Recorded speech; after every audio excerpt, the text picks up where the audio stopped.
A lot of you guys have been enjoying my consultation series on my social medias, so I wanted to do something a little bit different from what I normally do. When I have to make a consultation video and it has to be under a minute, I have to leave a lot of things out. So today I'm going to bring you guys into the salon, and I made a full-length video of the consultation, from discussing the haircut, proper ways to execute the haircut, hair products to be able to maintain the style, and then showing the client what I did, how I did it, and why I did it. So let's head to the salon.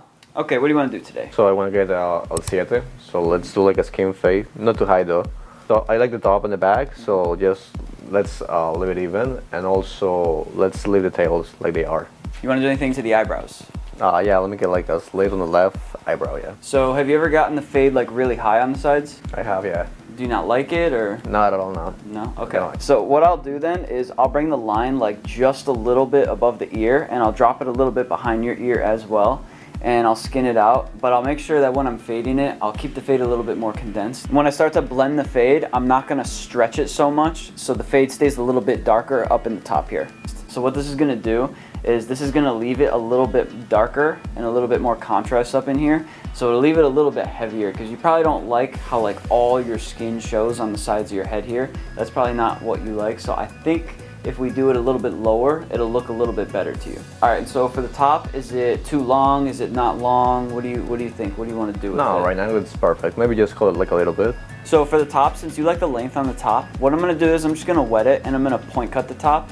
Since I don't want to take too much length off of it, but point cutting it really is not going to take off too much length. So what happens when you point cut the hair is the little hairs are standing next to the big hairs, and it kind of acts as like a crutch. So what I'm going to do is I'm going to do that all over the top here, and then I'm going to go through and I'm going to probably apply like a sea salt spray, and I'm going to blow dry it into the hair really well. Then to give it a little bit more pop, I'm going to add some texture powder into the hair. This is going to really take all the moisture out of your hair, and it's going to make the hair pop up a lot and give you a lot of texture without a lot of work. Then I'll probably finish it off with a little bit of matte, so we can kind of get these little baby hairs off of your face and keep everything pulled back nice and tight. So for the back here, what I'll do is I'm going to actually take a little bit of length off of it, and then I'm going to run through and I'm going to point cut it a little bit as well, add some texture in the back. I'll kind of blend this into the back here, so it's a little bit longer as we get into the tail, so you can see that transition, and then you don't have to do anything with the back here. That sound good? Yeah, it does. All right, let's do it. Okay, we're all done. What do you think? Damn, looks sick. I love it. That's right. Yep. Okay, so like I said, I left the fade a little bit lower, and I didn't go up too high with it here. Kept the sides nice and square. Did a little bit of point cutting. I added a lot of product in there. Also, the one thing I wanted to stress to you was, you saw me using a blow dryer a lot during the process of this. The blow dryer is extremely important. The blow dryer is going to stress the cuticle of the hair, and then you want to put it on cold, and it's going to seal the cuticle of the hair. You want to make sure that you dry a sea salt spray into your hair with the blow dryer. It's going to make it perform much better. Okay, so when I did the front here, after I put like the texture powder in, the front hairs were still hanging down a lot. So what I did was I took the mat and I went up in here and I really pushed the mat into your front hairline so these little baby hairs didn't fall down. Now it looks a lot better like this. So with the eyebrows, I lined them up a little bit, but I also like brushed them up a little bit with a comb, and then I took the length off of them because they were a little bit bushy. And I went in here with a straight razor and I sharpened up your slit a little bit more. With the back here, I added a little bit of texture powder. I really made this flare out by point cutting it a little bit more.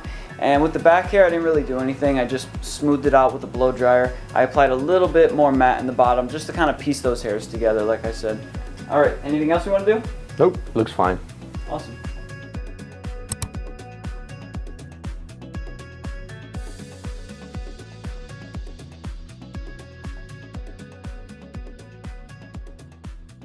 So as you guys see, when my client comes into the salon, I turn them towards the mirror, I ask them what they want.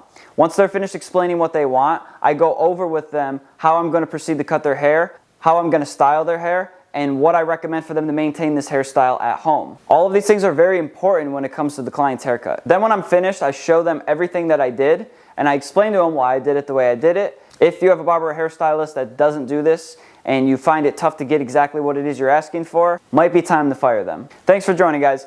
If you like these videos, please remember to hit that subscribe button. It really means a lot. And thanks again for joining. I'll see you next Friday.